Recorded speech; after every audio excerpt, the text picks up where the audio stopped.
Good afternoon, everyone.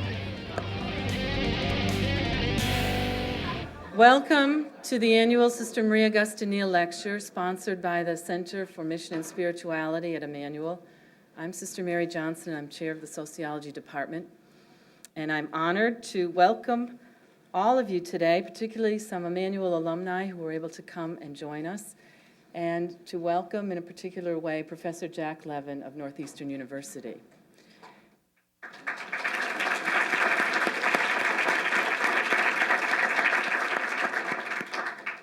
This particular lecture is quite significant in that I am an Emmanuel alum, and I graduated in 1979, and Sister Marie Augusta was one of my teachers, and she taught us one day about Jack Levin. So, it's taken me over 30 years to invite you here, Jack, but we have been delighted that we could welcome you for several reasons. One is that I can remember in the late 70s, in the mid-70s, you wrote a book about prejudice, and it was Sister Marie Augusta's, one of her interests. She was, as we know, a great social justice advocate, and she alerted us to your work. And many Emmanuel alums from that generation have followed your career for the last 30 years or so. And not only from a social justice point of view, but from an empirical point of view, because the other strength of Sister Marie Augusta was that she taught us how important good data are. And you have done what few sociologists have been able to do, and that is bring hard empirical data to the light. And the media has been able to communicate key data because of your influence. And that was one of the things that Sister Marie Augusta stressed over and over again with us. So from the point of view of her work on social justice and her commitment to hard empirical data, you certainly are very worthy to deliver the lecture in her name. So I would like now to call Professor Janice Free to the mic to introduce her teacher, Professor Jack Levin. Janice.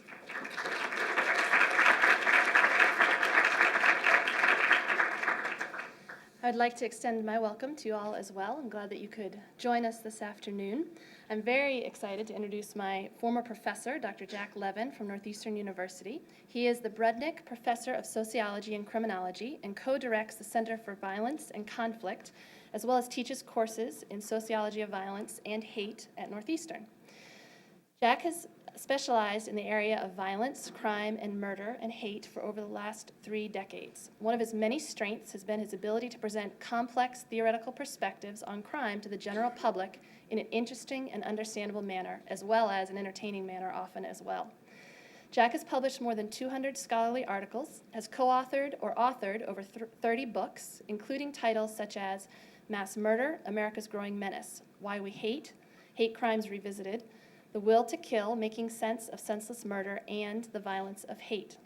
Additionally, he appears frequently on national television programs, including Oprah Winfrey Show, 48 Hours, 2020, NBC Dateline, The Today Show, and Good Morning America.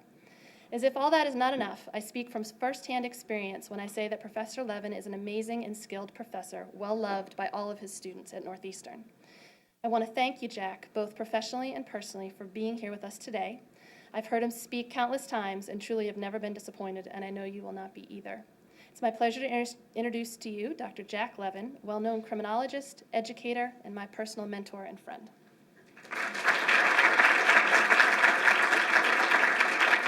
Thank you. Thank you very much. Thank you. It is a pleasure to be here this afternoon at Emmanuel College. It would have been a pleasure anyway, but to speak as a lecturer in the name of Sister Marie Augusta Neal is especially great. Let me tell you, I owe her a debt of gratitude because in the 70s, when I was a young sociologist, just starting out, she and I talked about her experiences with apartheid in South Africa. I was doing a book on prejudice called The Functions of Prejudice, and I used her experiences in my book to illustrate dehumanization of victims. She told me the story of the day that she was having a picnic with some of her friends, all of whom were white, in Johannesburg. And she looked across the road, and there were some black South Africans on the other side, and they were doing something strange. I don't even remember what it was. She said to her white friends, look at those people. They looked across the road, and they said, what people?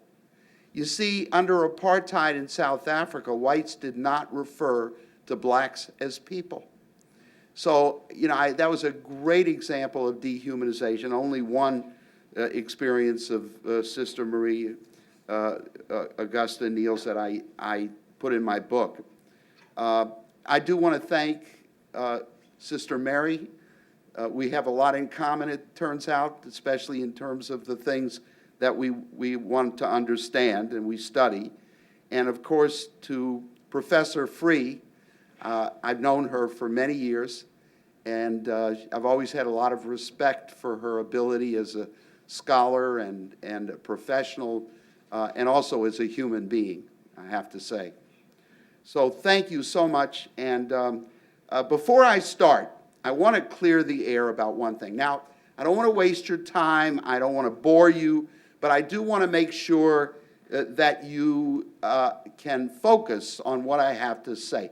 I want you to be able to concentrate, and I don't want you to be distracted by what I look like, okay? So let's be upfront about this so we can move on. How many of you think I look like Albert Einstein? Would you raise your hand? Yeah. Now, I have to tell you, you and 8 million others. Well, at least 2 people stop me every day and tell me that. In fact, I was in Salt Lake City, Utah, 2 months ago. I was in a hotel. Guy walked up to me and he said, I want to thank you for your great scientific discoveries. He was not talking about criminology, by the way. But I have a long list of lookalikes.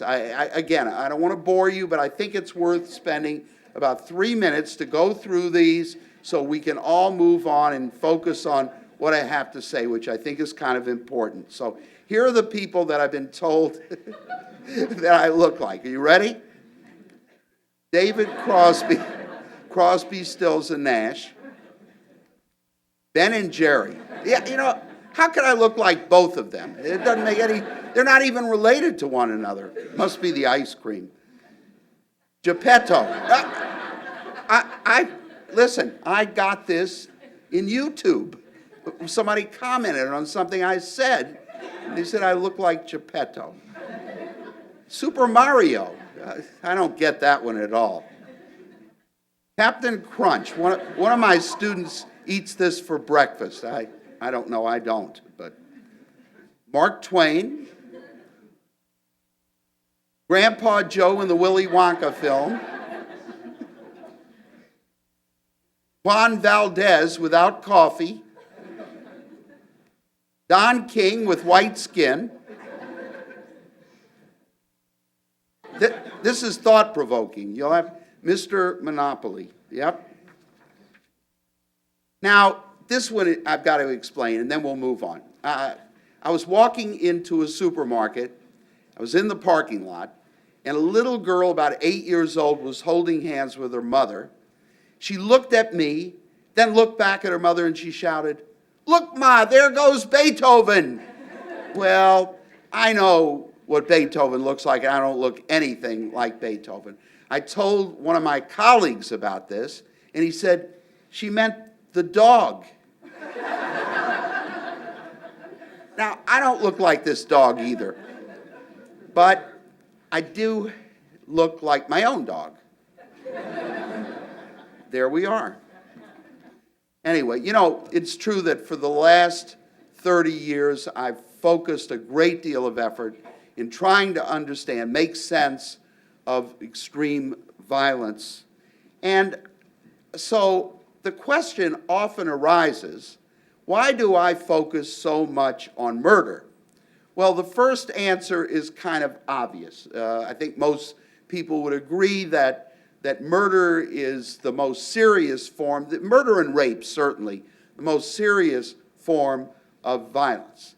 But the second answer is not so obvious, and that is that murder is our most reliable measure of criminal violence. You know, it's so easy to fudge when it comes to assaults and rape. Police departments around the country, Philadelphia, Boca Raton, St. Louis, have tried to make their crime statistics as rosy as possible so they'll look good to the public, their own residents. And they've, instead of reporting, for example, rapes of prostitutes to the FBI, they file them away with a memo in a file cabinet. Nobody ever knows.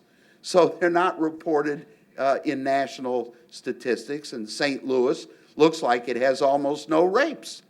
The same thing has been happening with assaults, you know, in the index crimes reported by the FBI and to the FBI by local police departments. Aggravated assault, usually with a weapon, is a major serious offense. Simple assault isn't. So instead of reporting an attack with a gun or a knife as an aggravated assault, they report it as a simple assault. They did that systematically in Philadelphia until they got caught. So, you know, you can conceal lots of different forms of violent crime, but it's hard to hide the body. I mean, it can happen, and it does, I'm sure, once in a while. But usually when there's a homicide victim, the press will be all over it, and it's very hard to conceal the fact that we've got a murder on our hands. And that's why focusing on murder gives us the most reliable indicator of violent crime. Well, we do have a very high rate of violence in the United States. Certainly our murder rate is very high, as you'll see in a minute, and here are some of the factors, the variables that have been used to explain our high murder rate. The prevalence of firearms, guns. You know that we have 200 million handguns. Problem in our country is not semi-automatics. It's handguns, you know, because gangs don't want a semi-automatic usually. They want a small caliber handgun that they can easily conceal, put in their back or in their pocket and carry around. That's not possible with a big, heavy semi-automatic rifle. So that's the real problem. Income inequality, the subculture of violence, the eclipse of community, and then excessive national publicity. I want to go over each of these so that you understand. Guns, that's right. Yeah, you know that we have the highest murder rate, that's per 100,000 population, among Western industrialized nations. Take a look at this. Our murder rate, 5.5. That's 5.5 murders per 100,000 people in the United States. Take a look at Switzerland. We're more than 5 times higher on the homicide scale. You know, we're more than 5 times higher than Japan. We're 3 times higher than Sweden. We're almost double Spain. So you can see that among these industrialized countries in the West, we do indeed have a lot of murders. There's no question about it. Take a look at England versus the United States. And this is a trend over a period of time, and it continues today, where England has a much lower murder rate than we do. And look, a lot of that has to do with the availability of firearms. There's no question about it. But not the whole thing. Can't blame it all on guns. Wish it were that simple. Even if we got rid of the guns, as you'll see, we'd still have a very high rate of violence. But we do have a lot of murders relative to England. And yet, if you look at the assault rates, they're about the same. And that's because in assault, the victim doesn't die. So the weapon is not as lethal. In other words, you don't need a firearm to assault someone. And England and the United States have pretty much the same rate over a period of time. And look at this, rape, which is very infrequently committed with a firearm, is much higher in the United States than England. So again, it's not just guns. Guns make a difference. But our homicide rate for stabbings and bludgeonings and beatings, okay, anything but guns, is higher than the murder rate overall for many other countries. So even if you take guns out of it, we still are at the top when it comes to committing murder. Our rate is much higher than most others, even without the guns. Income inequality and poverty. Here's one that a lot of people just don't see as connected.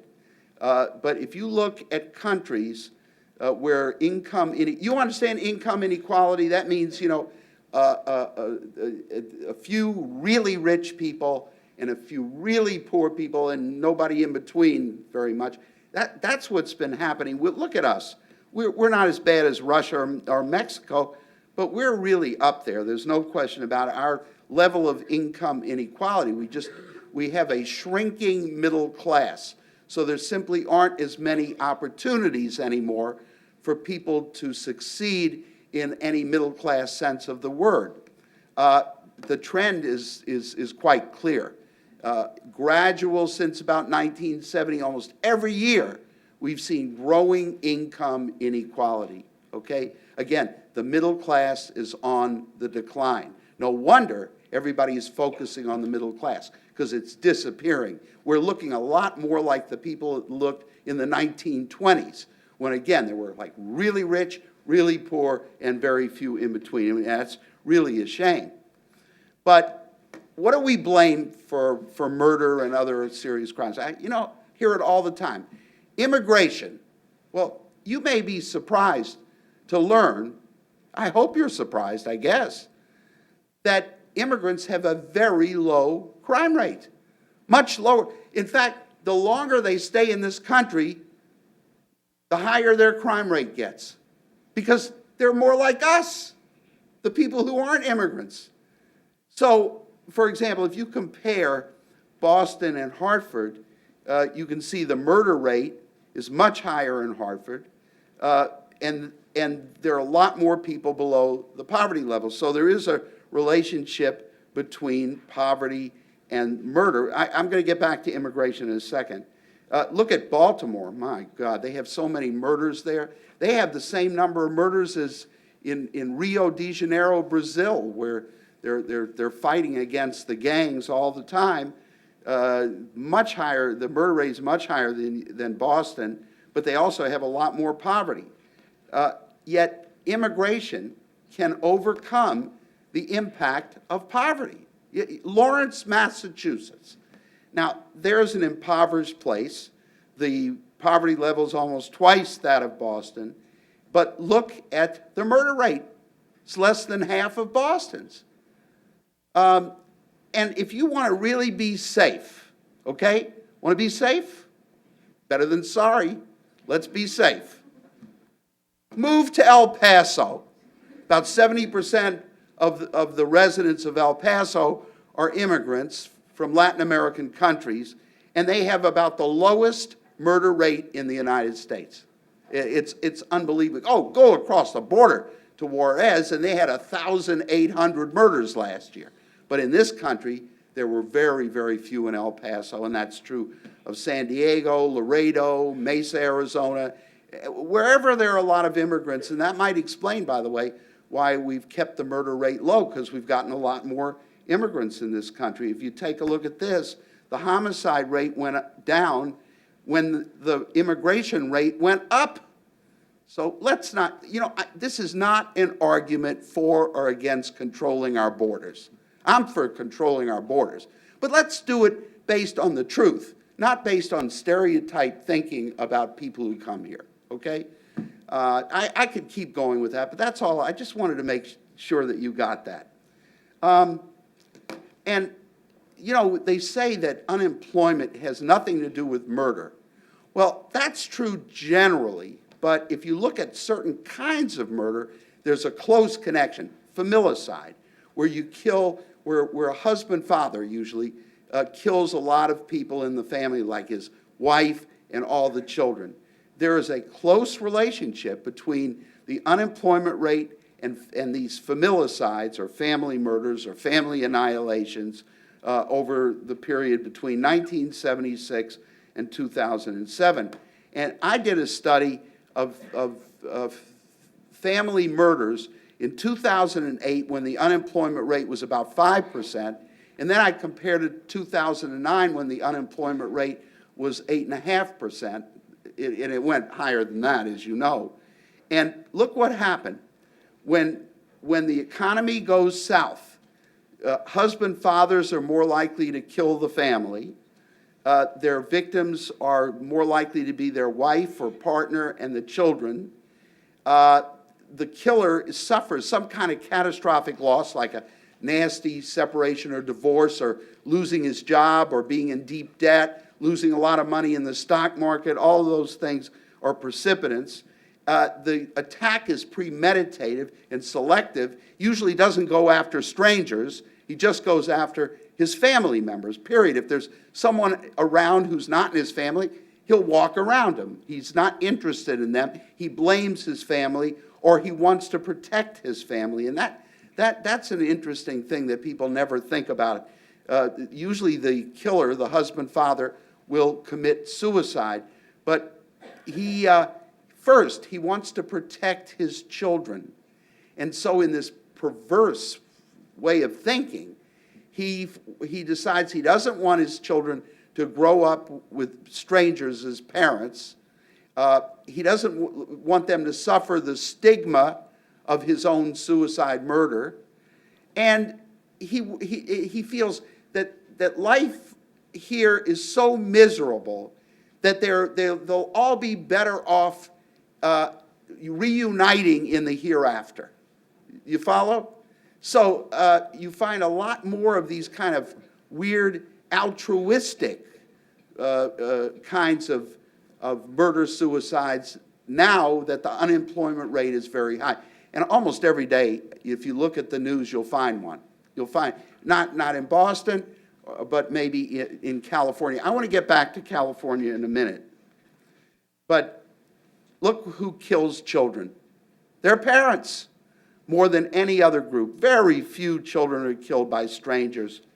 You know, there are about 150 abductions by strangers every year where the child is usually sexually assaulted and then killed. There are hundreds of thousands of abductions by parents, usually during the course of a custody battle. The subculture of violence, a very interesting factor. A lot of homicides take place over arguments. Do you know what I mean? Like, two guys will go into a bar, they'll drink too much. One, they have this heated confrontation verbally, and then one pulls out a gun or a knife and kills the other. It escalates from verbal to physical. And we're used to seeing these all the time. They're spontaneous, impulsive, they're not planned, they're not premeditated, they're really manslaughter, not murder at all, by the way. These are the most typical kinds of homicides that happen because somebody loses his temper. It can happen between a husband and wife as well in the kitchen. One pulls out a knife from the kitchen drawer and stabs to death the other. So these kinds of arguments have always been factors in explaining homicides. But if you look at where these murders happen, they happen in the Deep South. Okay? Take a look. The darker the color, the larger the number of murders. Okay? Look where they happen. They happen mostly in the Deep South. Almost all of these Deep South states. You know why? This is part of the subculture of violence, where people carry guns, and they, in order to protect their dignity, their honor, over a slight, a challenge, even verbal challenge, they open fire. Not only is violence accepted, it's approved. It's almost demanded. Have you ever heard of the term dissed? He dissed me. That's where it comes from, okay? You never heard that term 20 years ago. Now it's a very important term. Before, 20 years ago, people might have been killed over a leather jacket. Now it's over a challenge to masculinity, to dignity, to honor. Pull out a gun. That's part of the subculture of violence. And by the way, I just want to say that these are also places in the United States that have a lot of poverty. And it's very hard to separate the subculture of violence from poverty. We really don't know which one it is.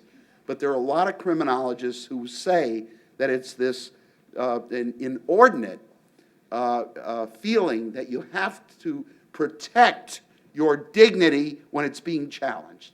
And you do it through the barrel of a gun. And that's why the homicide rate is so high in the Deep South, especially in the rural Deep South.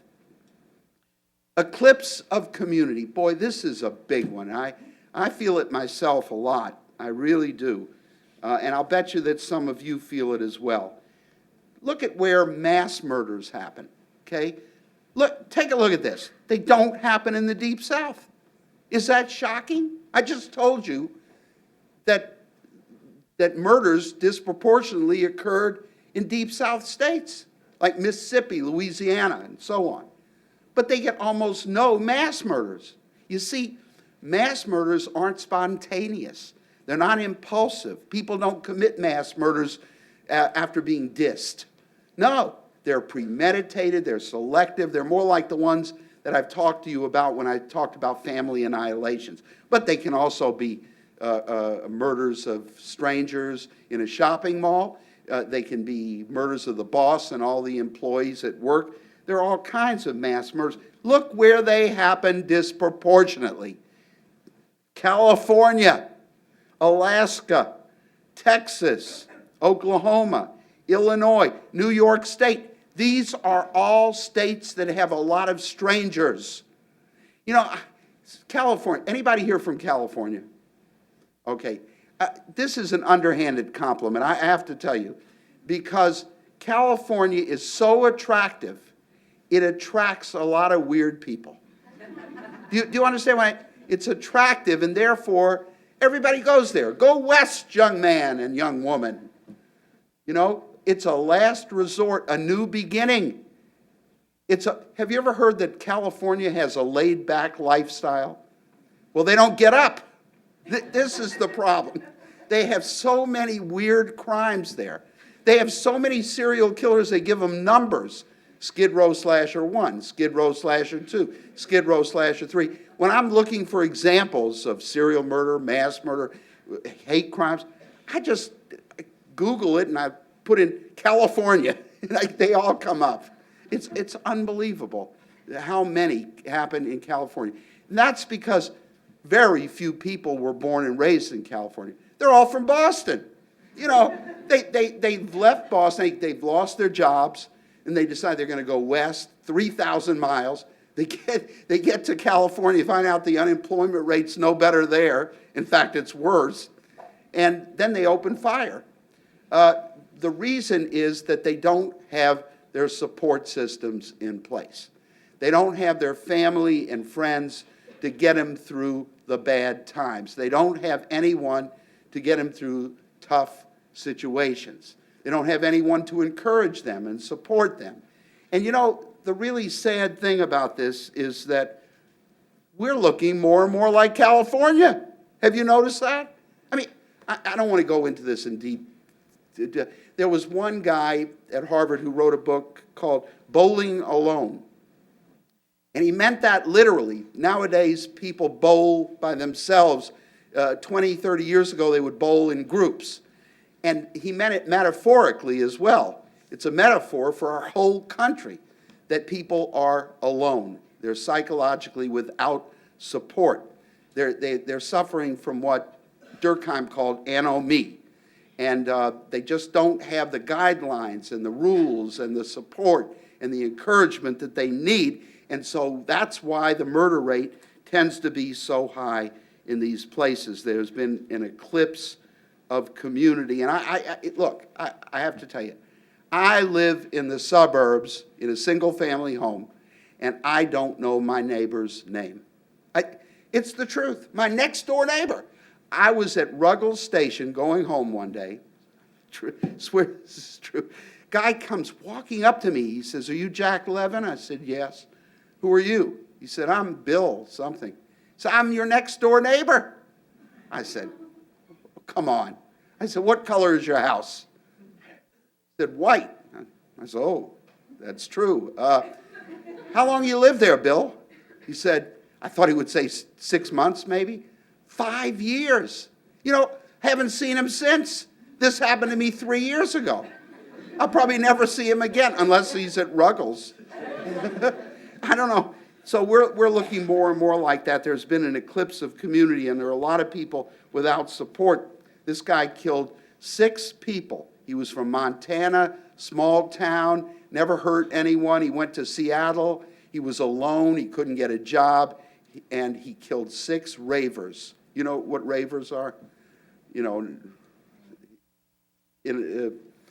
they have parties in warehouses with drugs usually and a lot of drinking. This was in an after-rave party, actually, at somebody's house. Killed 6. The youngest victim was 14 years old. And Neil Entwistle, you know that name? Well, it happened here in Hopkinton. He was from England. He killed his wife and his infant daughter in 2006. He was from England. While he was in England, he was very successful. He had a good job as an engineer. He had his family with him, all of the institutions to protect him and defend him and give him encouragement, a little pat on the back. He moves to Boston because his wife was from Boston, and he's alone. His relatives are gone, couldn't get a job, got really deeply in debt, was over his head, had this expensive house that they had rented in Hopkinton, and he killed his wife. He blamed her. You know, in a weird way, he's probably right about that. He moved probably because he loved his wife. She wanted to be near her family. Didn't work for him at all. So, yeah, it's this idea of not having support. It's such a big deal nowadays. And look, in England, let me just say, if you're in England, say you live in London, and you lose your job, and you want another job, so you relocate 1,000 miles away. Hey, learn French or Italian. You'll probably cross national boundaries. Here, 1,000 miles, that's nothing. You might be in the same state here. People do it all the time. There are hundreds of thousands of people who relocate, and then they're alone. And that makes a big difference. Publicity. Oh, my gosh. We give violence so much publicity. And the copycat factor feeds on publicity. There's no question about it. There are killers whose motive is to get publicity. I met, oh, here we are. Did I put that? Oh, yeah. Anyway, the copycat phenomenon is inspired by publicity, and when there are a lot of victims, when it gets national publicity in the press or on television, we find that we sometimes make these criminals into celebrities, and that's our fault, not theirs, I'm afraid to say. I talked to this guy, Clifford Olson, who raped and murdered 11 children. He's a Canadian from British Columbia. Anybody from Canada? If you're from Canada, you might know him, most notorious killer in Canadian history. I talked to him in Kingston, Ontario, when he was incarcerated there, and he demanded that I call him Hannibal Lecter. I did. And he started confessing to me murders that I knew he couldn't have committed.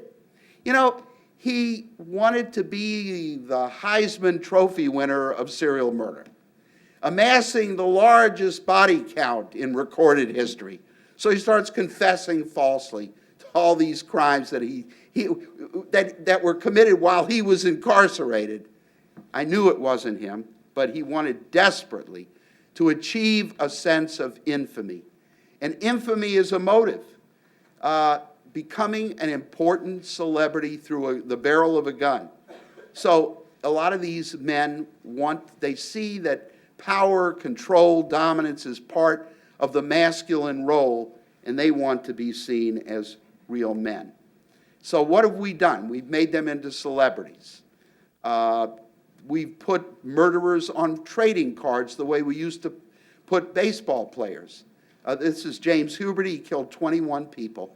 San Ysidro, California. He moved from Ohio, lost his job, went into a McDonald's, and killed 21 people, mostly Latino children, by the way. The Boston Herald called it the Big Mac attack. What would you expect? And on the back of his trading card, we don't have his batting average, but we have his body count. And that you can get these cards for almost every murderer who has achieved any infamy at all. Oh, this is a Jeffrey Dahmer action figure. You can get it at burningchurch.com, on the internet. Oh, this makes a nice gift for children. If you have a child, a younger brother or sister or a child, and they're having a birthday, here's a present for them. You hope you know I'm being facetious. But for adults, there's the Jeffrey Dahmer comic book, which is it actually is disgusting. It trivializes the murders. Jeffrey Dahmer was on the cover of People magazine 3 times. Why is a cannibal killer, on the cover of a celebrity magazine? It's not a news magazine. It's not Newsweek or Time. I could understand that. Why are we making him into a celebrity? Why are we putting him in places where we used to put virtuous people? Something wrong with that, isn't it? What does it say about us? And T-shirts. Every killer has a T-shirt now. Ted Bundy, who killed dozens of women, has his own T-shirt. The Unabomber, Ted Kaczynski, who killed by placing letter bombs in mailboxes around the country, has his own T-shirt. Charles Manson, who killed 7 people in 1969. How many people have ever heard of Charles Manson? Do you realize how amazing that is? I asked my own students. The only ones who didn't know were the ones from China. Everybody else knew. Charles Manson, he's 74 years old. I mean, why would your generation know Charles Manson? I mean, he killed, but it was 1969. Here he is with Geraldo Rivera. Charles Manson's in the foreground. Geraldo is in the back. I talked to Charles Manson. Then after my interview, he sent me this. Oh, he's an ardent environmentalist. ATWA, animals, trees, water, and air. He cares deeply about our environment. He and Al Gore would have a lot in common, I think. Oh, not that Al Gore is violent. I didn't mean to imply that. I hope you understand. It's just that they might otherwise see eye to eye about certain things. And I asked him, does he know that he's, infamous? Quote, the most famous person in the history of humankind. That's what he told me about himself. Now, here's the sad truth. It's only a slight exaggeration. I'd say he's number 3 or 4. It's unbelievable. Keep in mind, throughout most of recorded history, there was no mass media. So, he had that advantage in achieving this infamy, and he took advantage of it by killing a lot of people and doing it in a really bizarre and bloody way so that people still want to read about him. This message about how to achieve infamy by committing violence has not been lost on our young people. I'm sure you know about Columbine. It's like going postal. That was in the 80s. Then in the 90s, it was doing a Columbine. Okay? Well, at Columbine High, Harrison Klebold killed 13 people, 12 students and 1 teacher. That was in April 1999. And guess what? They have their profiles on a T-shirt too. When you get your Ted Bundy and Jeffrey Dahmer and BTK T-shirts over the internet, you can also get a Trench Coat Mafia T-shirt, because that's what they were called by their classmates. So these young people know. The message is so clear. You want to make the cover of People magazine? You want to be a big shot? You want to feel important? You want to be a celebrity? Good, kill somebody.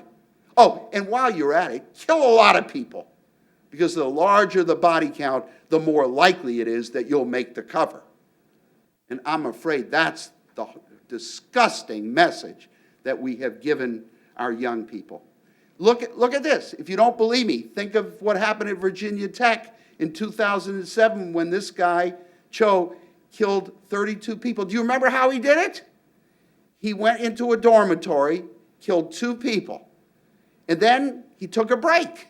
And he walked across the street to the post office and mailed his photos, this is one of them, showing him as a dangerous, powerful person, someone you can't ignore.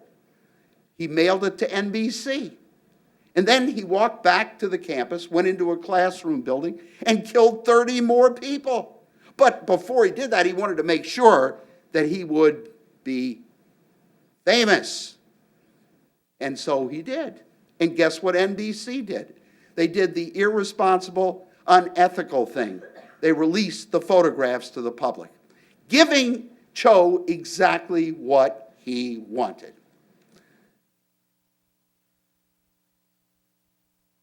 So this excessive national publicity, qualitatively and quantitatively, inspires the copycat phenomenon.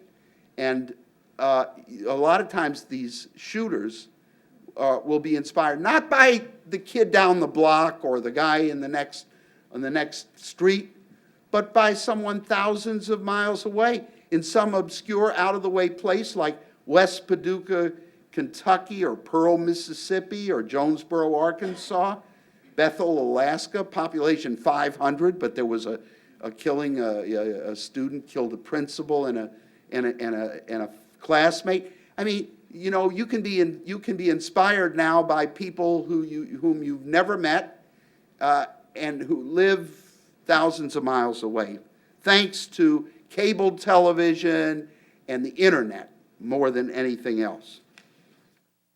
And so, look at this. The unbroken line is the total number of homicides. The dotted line is single homicides. You can see that in the early 1990s, there was a tremendous increase. We had a very high rate of these murders. But then, the murder rate declined precipitously. It plummeted by the late 1990s. But the rate of multiple homicides, you know, lots of victims, actually increased. And that's why, that was during the time when we had these school shootings, one after another with a lot of victims. And that's why they got so much publicity. There were multiple homicides. There were fewer victims in total, but each incident had more victims. So what could have been a local story became a national tragedy. You see what I mean? Because there were so many victims per incident. That really makes a big difference. And after 2001, or in 2001, we saw far fewer of these school massacres by students. First of all, we turned our attention to the 9/11 terrorist attack in Washington, D.C. and the World Trade Center in New York City. Look, you're not going to get the copycat factor without publicity. And instead of thinking about school shootings, people started thinking about terrorism coming from other countries, international terrorism. And by avoiding the school shootings, we robbed them of their inspiration to be copycatted or imitated. And as a result, there were far fewer school shootings. They just didn't get any attention. Why would somebody bother if they're motivated to get a lot of attention? And we broke the culture of silence. Before this, students in the hallway would never report a threat. And not because they didn't believe it, but because it wasn't cool. But, you know, instead of cool, maybe I should say it wasn't hot. Well, when I was a teenager in 1843, I would say it wasn't hip, but hip is not cool anymore. And cool is like lukewarm. It wasn't hot. There, that's good. I don't think it's right, but I'm saying it anyway.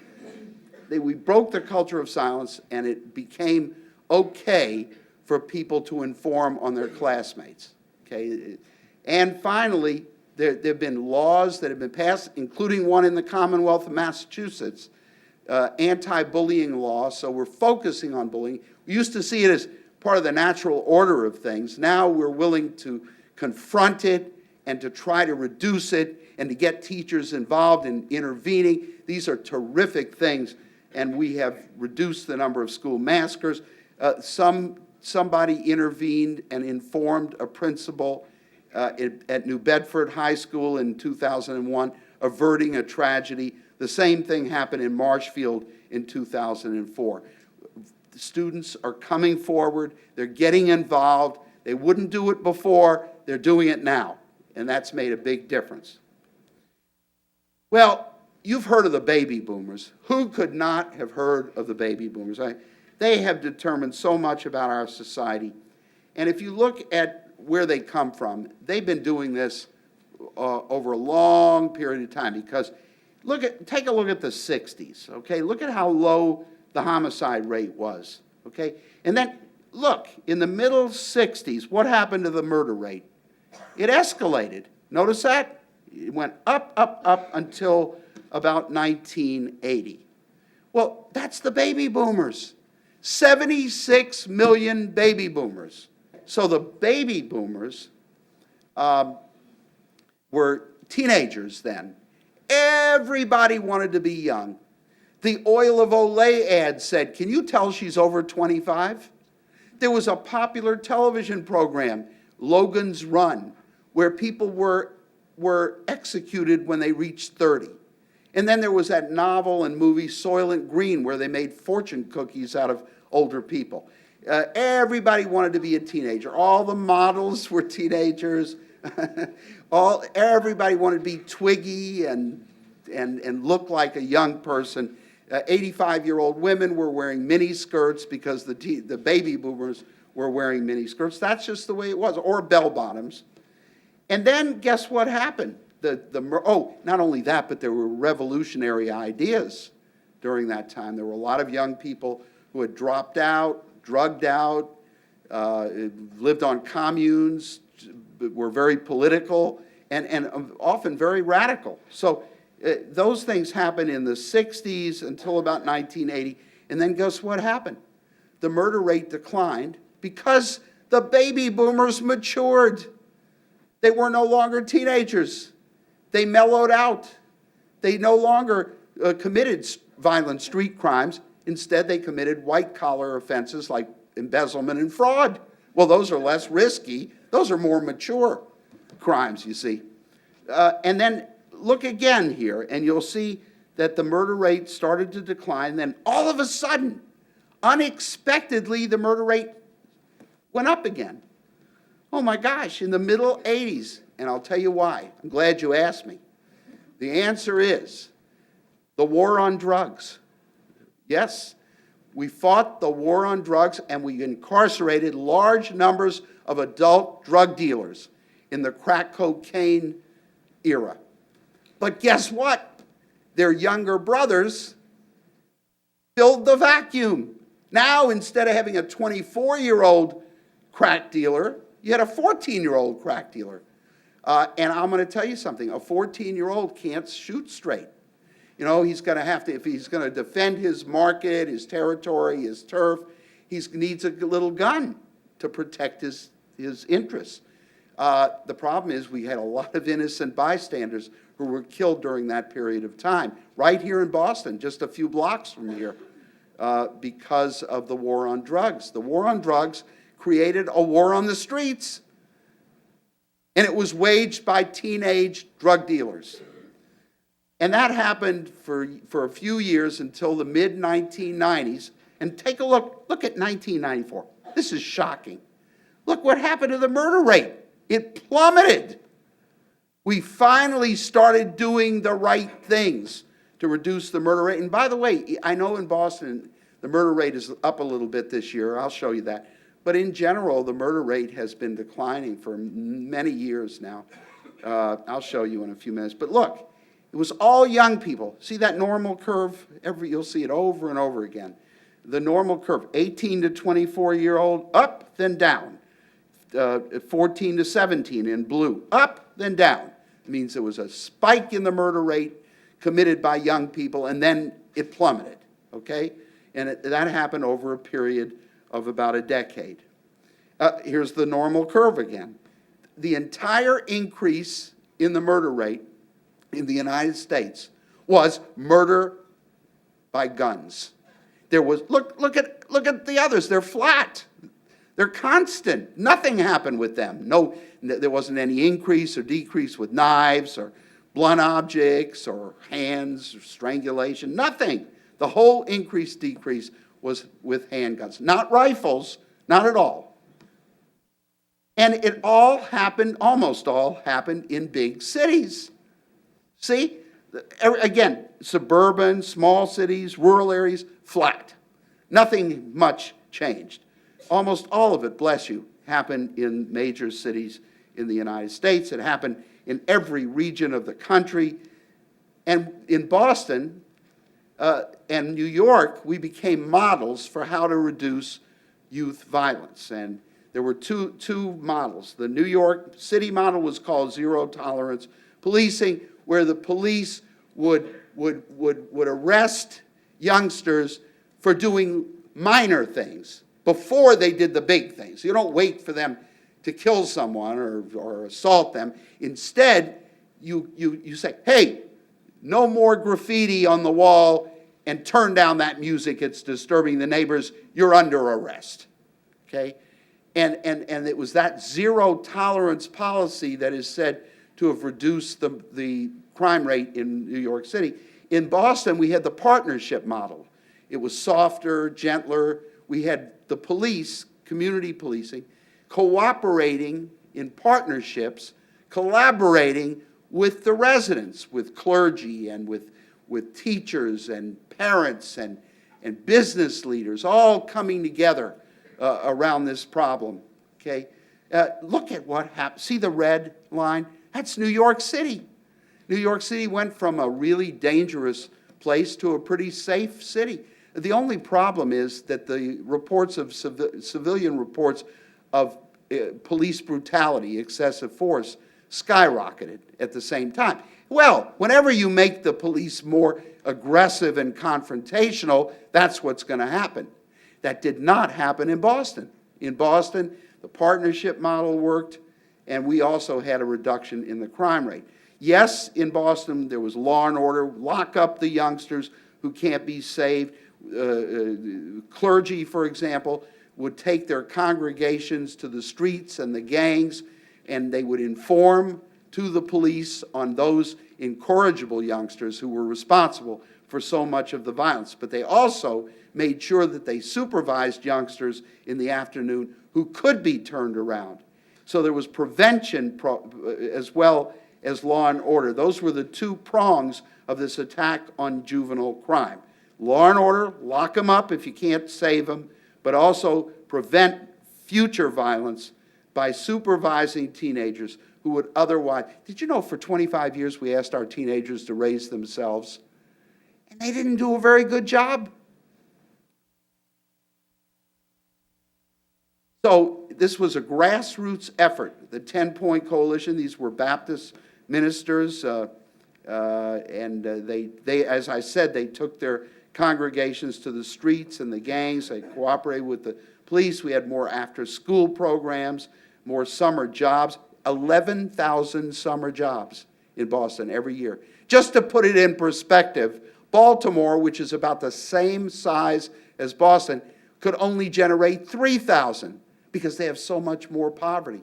How do you expect businesses to generate summer jobs for teenagers when they're on the verge of bankruptcy? It's just not going to happen. But in Boston, it did, and it made a big difference. And we had college students all over the city and parents and others volunteering to tutor in the schools. And take a look at the result. Look at 1990. We had 152 murders. That's shocking. And then by 1999, there were only 31. Okay, I got to work fast now. But if you look, last year there were 72, but that's not even half of what we had in 1990. I mean, the murder rate in this city is so much lower than it used to be. There's no epidemic. If anybody tells you that, they are wrong. We have our rate of violent crime in the city is far lower now than it was in the early 1990s. There's no question. And by the way, in 1990, 39 murders were committed by teenagers, 14 to 17 years of age. By 1998, there were 3. 3! We went from 38 to 3 because of the programs that I just told you about. The gangs are still around. They still have guns, and their involvement in violent crime has not declined. In fact, it's increased over the years. And certainly gangs have changed. I'm sure you already know this. There are a lot more gangs. They don't just fist fight anymore. They are more likely to commit assault and murder. Their members are older. Many of them were released from prison after spending time and being incarcerated in the war on drugs.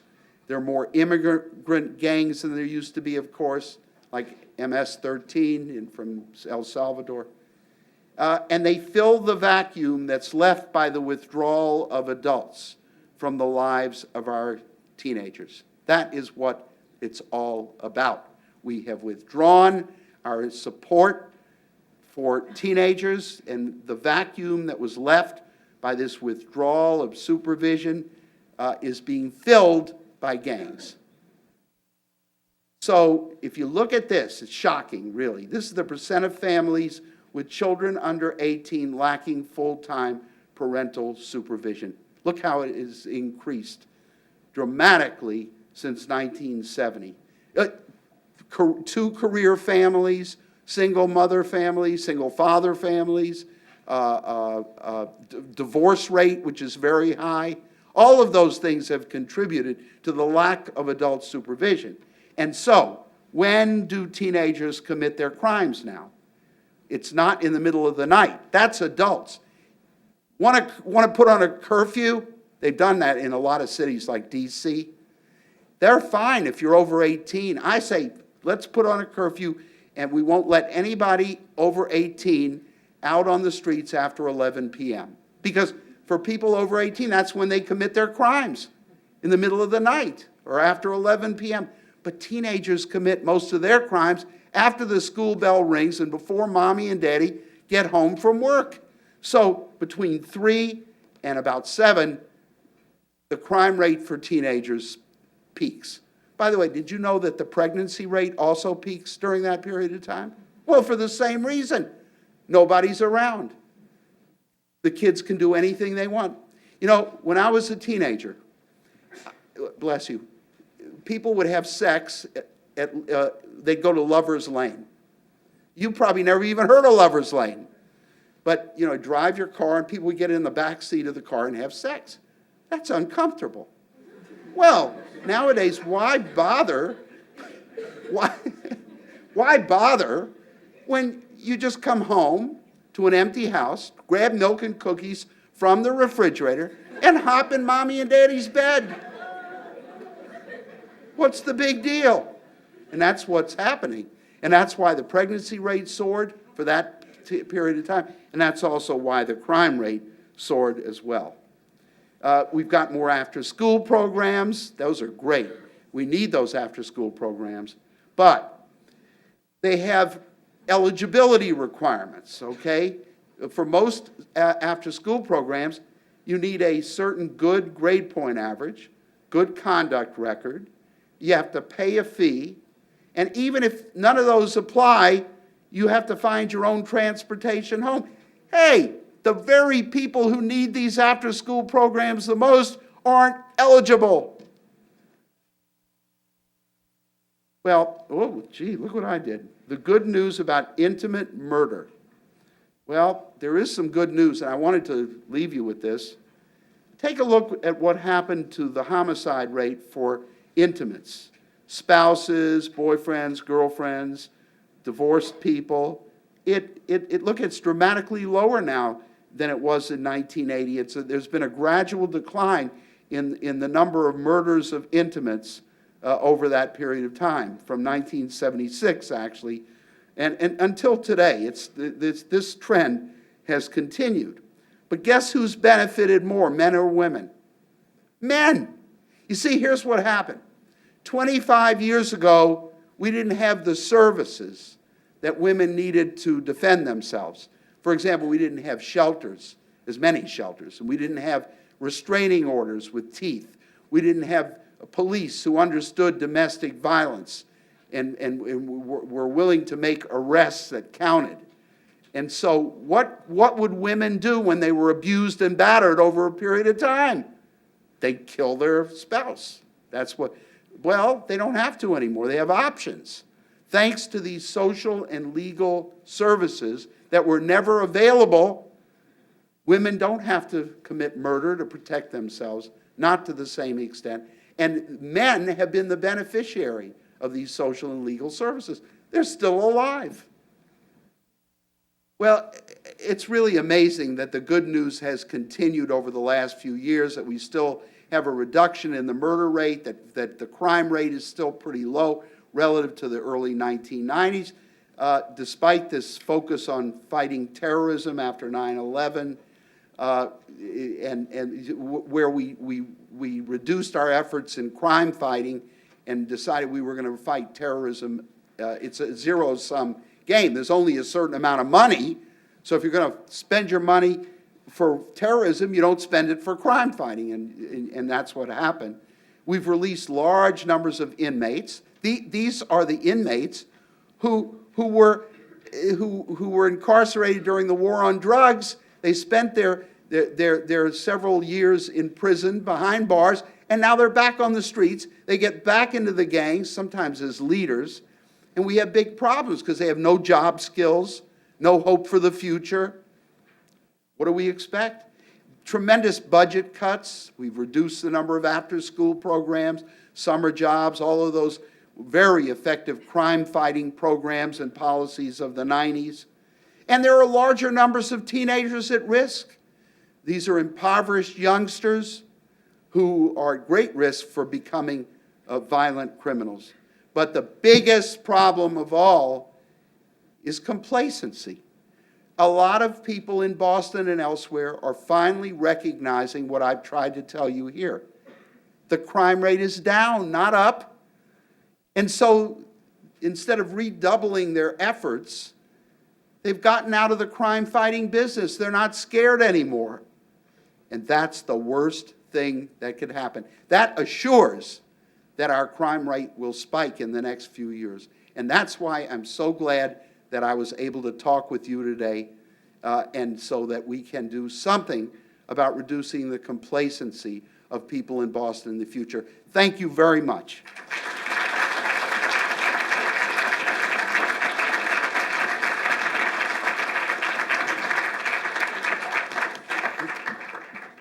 So we're going to have a few minutes here to do a question and answer. I would just have a couple requests. One, just try and make sure they're questions and not sort of statements, but more question-based. And two, if you can keep them kind of short and as clear as possible, then Jack can get through as many as he possibly can. Jack, I don't know if I've even told you this, but I was thinking as you were talking, one of the reasons that I'm glad you particularly got to hear Jack today was not only to hear him talk about criminology and things that I love as well, but Jack has been able to keep a sense of humor despite being in this business for 30 years. I can tell you from my own working in this field, that's not an easy thing to do. And he's a caring, non-cynical person, and that's something I've tried to emulate, and it's great for you to see that as well today. Okay, how about Thanks some a lot. questions? Thank you. Hi, and thank you. I just wanted to know, in terms of demographics of murderers and victims in the United States today, I'm particularly interested in social class, in gender, in age, race, ethnicity you spoke a little bit about. Who are the murderers here and who are the victims? And how does this compare to Europe? There's no comparison with Europe. But of course, we have different kinds of crimes. We have far less terrorism, for example, than in most other parts of the world. Not just Europe, but in Asia and Africa, there's a lot more terrorism than we have here. We have different kinds of crimes, but we just have a lot more murders than if you compare us with Western Europe, there's no question. Demographically, what is the typical? There is no typical murderer because it really depends on the motive. If you look, for example, at the typical family annihilator or mass murderer, it's a white, middle-aged man. 98% of all serial killers are men. 95% of all mass murderers are men. 91% of all murders are committed by men. I hate to say this because I'm in that gender, but violence is a masculine pursuit. And it's not just in this country, it's around the world. I'm not sure I know why exactly. I know that part of it is the role that we've assigned to men, and we've made violence part of the role, and that's sad. And but there could also be biological reasons. I mean, this is such an incredible 91% versus 9% for the women. You know, I once did an op-ed in the Boston Herald, actually. And I said, you know, I think I know how we could reduce the homicide rate to 0 in 24 hours. Kill all men. Well, let me go first and then kill all men. But, you know, I'm tongue-in-cheek, but, you know, it's a sad thing. Now, as for race, it's interesting that when it comes to mass and serial killing, whites are disproportionately involved. When it comes to single victim murder, blacks are disproportionately involved. Usually when blacks commit these crimes, they are blacks who live in impoverished circumstances. They have no hope for the future. They often come from the inner city neighborhoods where being in a gang is a lot better than family life, which is sometimes non-existent.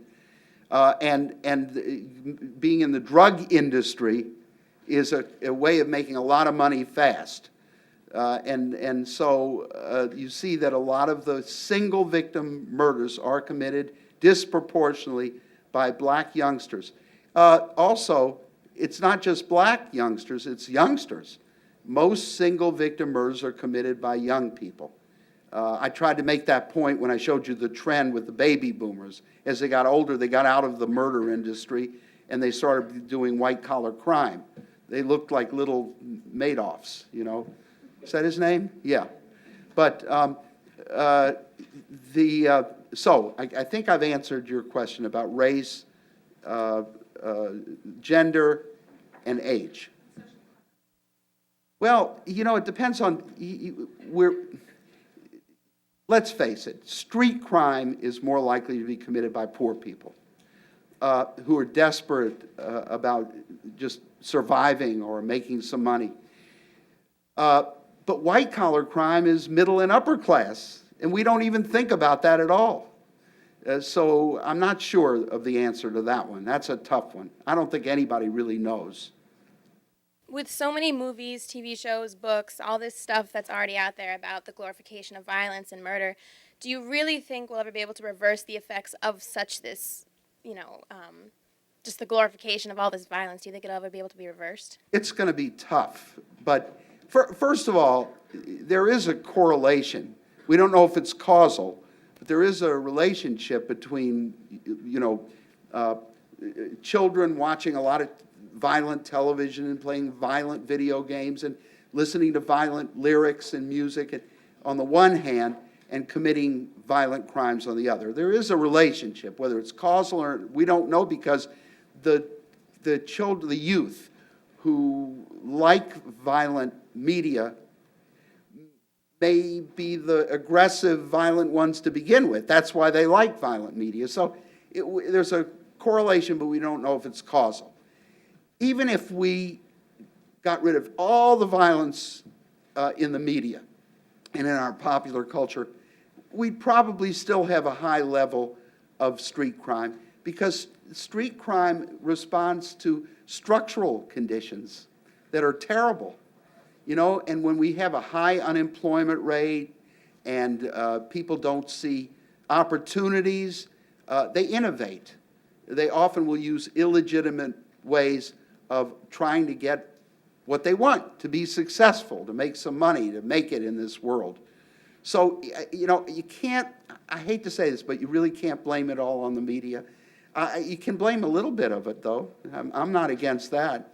But I think, you know, again, it's also what is happening in our society outside of the media that really might make a bigger difference. Yes.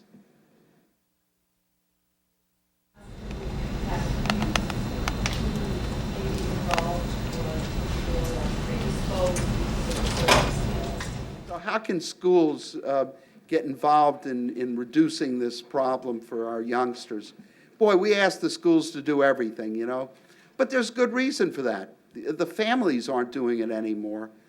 And who else is going to do it? I mean, so it's left to the schools almost by default. It's about the only place we can reach large numbers of youngsters. There are ways that the schools can help. First of all, I have already mentioned after-school programs. They could be incorporated into the school day, and with an elongated school day. A lot of people don't like that, but I do. I think that makes a lot of sense nowadays.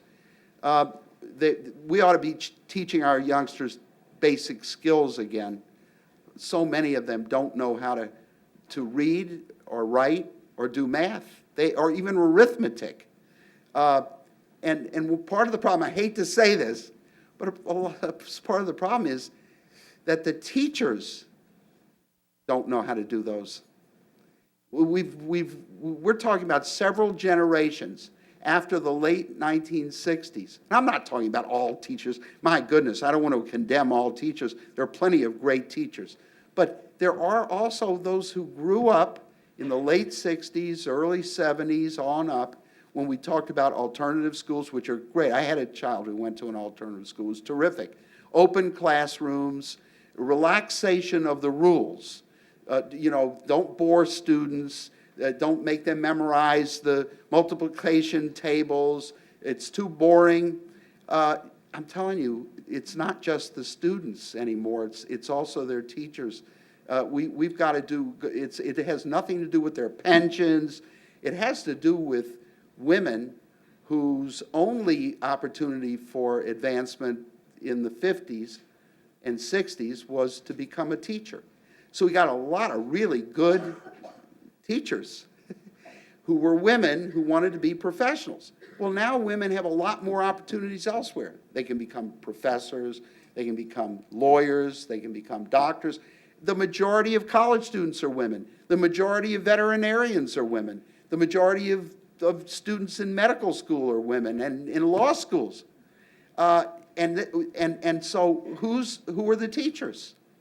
Unfortunately, sometimes they're this, I hate to say this because there may be potential teachers in the room, and I'm not talking about, don't personalize it, but they may be students at the bottom of the class. You know, so you asked me what to do. The first thing we should do is make sure that we get really good teachers in our schools so that our students learn basic skills, so that they can get jobs that require some knowledge of science and math and everything else. I could keep going, but I think I better stop before I really bury myself. I think we have time for one more question. In the back. Hi, my name is Bernadine DeSantis. I'm a junior here at Emmanuel. And I just had two questions for you. Okay. One is, what keeps you motivated when doing your research, and why do you continue to do it? And my second question is, what advice would you give to someone who wanted to follow in your footsteps in terms of research and understanding crime, possibly particularly in Boston amongst juveniles? Well, I want to tell you, don't be a profiler. There are no jobs for profilers, and anyway, profiling is an art, not a science. Every time that bothers me. That bothers me in the media, okay? I can't watch Criminal Minds. And it's entertaining, and I wish I could because I'd like to be entertained, but it's fantasy land. There's no such thing as that kind of miraculous profiling. And it's not just that one. The CSI, Usually at crime scenes, there's very little physical evidence. So there, oh, look, under this bottle, there's a hair. Oh, take it with tweezers. Just happen to have it in my hand. It's ridiculous. It's ridiculous. The whole thing is fantasy land. I can't stand it. I don't know what to do because I like television. But so the best thing to do, I have to tell you, and if I have to say this briefly, if you're really interested in studying crime, go to school, which you're already doing. That's good. Stay in school. Get a PhD. And then you can get into prisons and interview very violent people. That's what I did. Prisoners are isolated. They don't get many visitors. They're very happy to see you. And you can give them therapy. Say you major, for example, in psychology. You can give them therapy. Get your master's in social work or in clinical psychology or in forensics. There are so many ways to do it, but I would do it through education. Come in from the top. And don't get an advanced degree in psychological forensics. You won't be able to get a job. Okay, wait. You ask me, why do I keep doing this? God, I don't know. It's weird, isn't it? I have to tell you that I always think that by now I would be desensitized. I've done this so long. I've seen so many horrible crime scenes and autopsies, and I thought by now at this late stage in my career that I would just be numb to the whole thing. Well, it hasn't happened. It still bothers me a lot. And if I allow myself to think back to some of the crime scenes that I have seen, if I did it right now, I wouldn't sleep tonight. I probably wouldn't sleep for 3 weeks. So it still bothers me a great deal. And look, we've only been studying the worst kinds of murders for about 30 years. There's a lot to learn. We're still in the dark as to where this comes from. And that's why I'm still doing it. I'm still trying my best, and I'm writing about it. I'm doing research on it. I'm still teaching it, and I still love doing it. That's the most important thing of all. Thank you.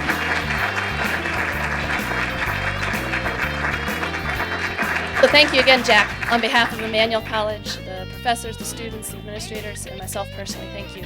Thank you. For the rest of Thank you, you we'd very ask much. if you want to join us for a reception over in the Fenway room in the admin building. We'll be there. And for my classes, I'm going to put the sign-in sheet up here as well. Thank you.